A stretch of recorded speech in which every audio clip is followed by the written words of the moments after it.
Good day, Black Knight scholars. Mr. Deegan here for another edition of VidNotes videos. Today, we're going to end our study of Unit 4, the Era of Revolutions.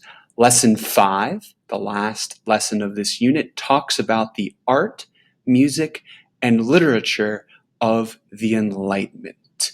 We're going to be zeroing in on 4 major people and 4 major works of art.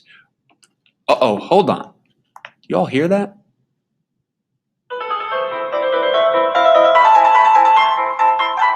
This is music of the Enlightenment. It's Wolfgang Amadeus Mozart, and it is the Turkish March. The Enlightenment inspired music like this. We're going to talk about why and how today.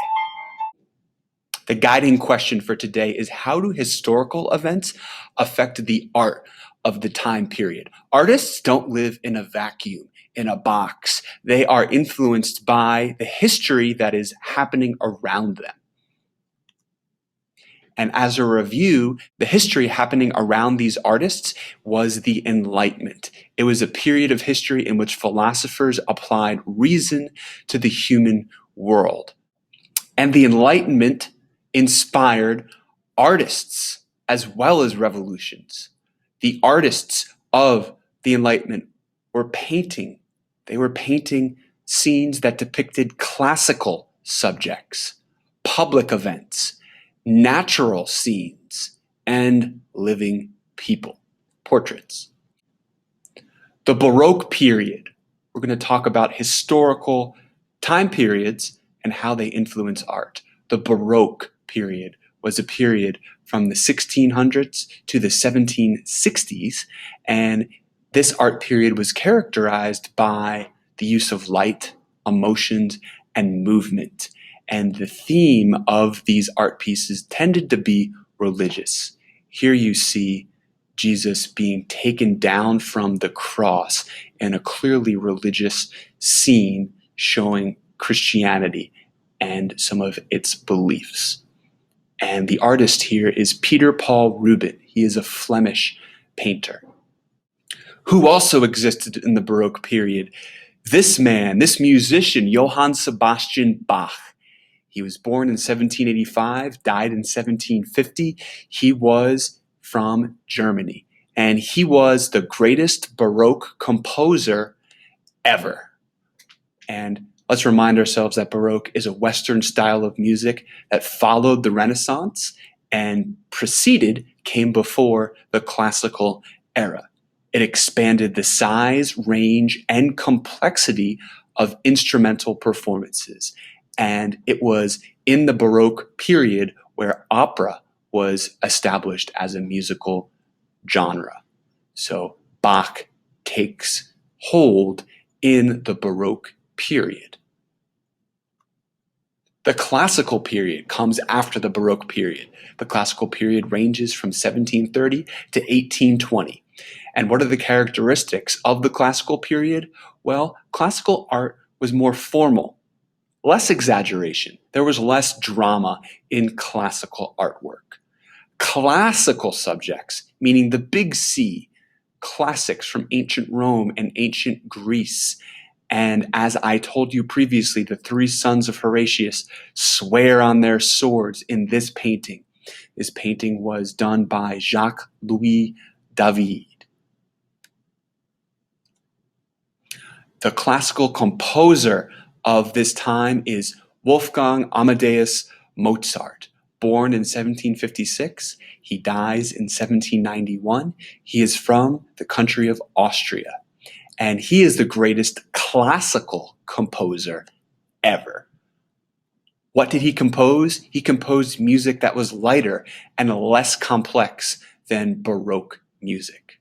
Mozart only lived for 35 years. He did a lot in those years. He was a child prodigy, and you see a picture here with this arrow pointing to Mozart on the piano while relatives perform around him. He wrote and performed a symphony at the ripe old age of 5. He also traveled and performed with his family Jackson 5 style, much like Michael Jackson did when he was young. In terms of his personality, Mozart loved practical jokes and had sophomoric humor. Sophomoric means childish or juvenile, and Mozart was that way.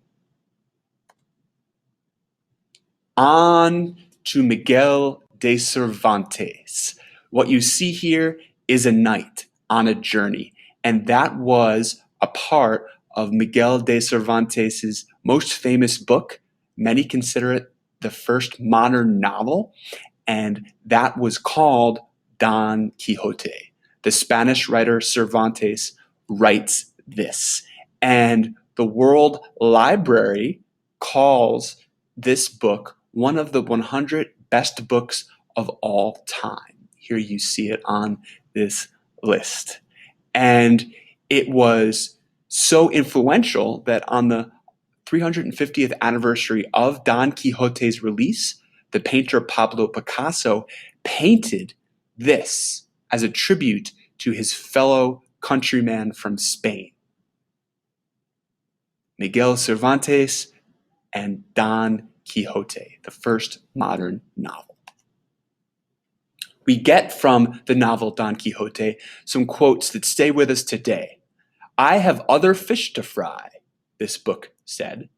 "All that glistens is not gold," is a quote from Cervantes' Don Quixote. The Romantic period was another period of art during this time, the age of reason being applied to the natural world. And some characteristics of the Romantic period: imagination, feeling, intuition, which is the opposite of using reason and logic. The Romantic period took reason and exaggerated it. And the artist that symbolizes the Romantic period is a French painter named Eugene Delacroix. And his most famous painting, Delacroix painted over 9,000 paintings, but this one withstands the test of time. It's called Liberty Leading the People, and it was completed in 1830. And it's a scene from France. Right now, we're going to take a trip to a museum virtually. We're going to take a museum tour in Paris of a museum called the Louvre. The Louvre is home to Mona Lisa, Da Vinci's masterpiece. It's also home to Lady Liberty Leading the People. And you're going to hear in this tour the word allegory and allegorical said a lot. What is an allegory? It's a story or image that shows a hidden meaning using symbols. Lady Liberty is an allegory.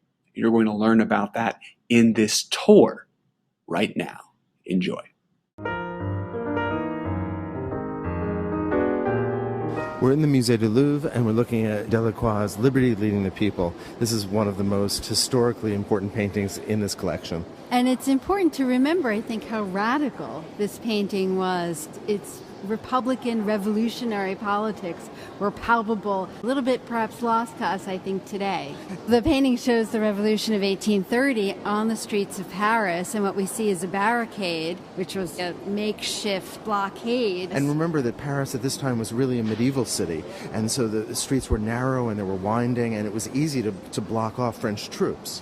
And they were made of furniture, they were made of wagons, they were made especially of cobblestones, and you can see the cobblestones down in the very foreground. Over those cobblestones strides a figure who one would not have actually seen on the streets of Paris. So we have this mixture of the real and the unreal, because we have this allegorical figure of Liberty herself carrying the French tricolor flag, which represents equality, fraternity, and liberty, the values of the revolution. So in the United States, we would recognize this figure as the Statue of Liberty, not a specific individual, but in fact the embodiment or personification of an idea, the idea of freedom.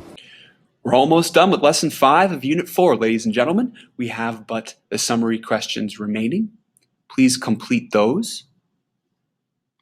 And when you're done, a preview of next unit. We're on to Unit 5 already, and you're going to learn about the French Revolution. And this which was the Boston Tea Party of France. It was called the storming of the Bastille, a prison in Paris. Until that time, this is Mr. Deegan signing off.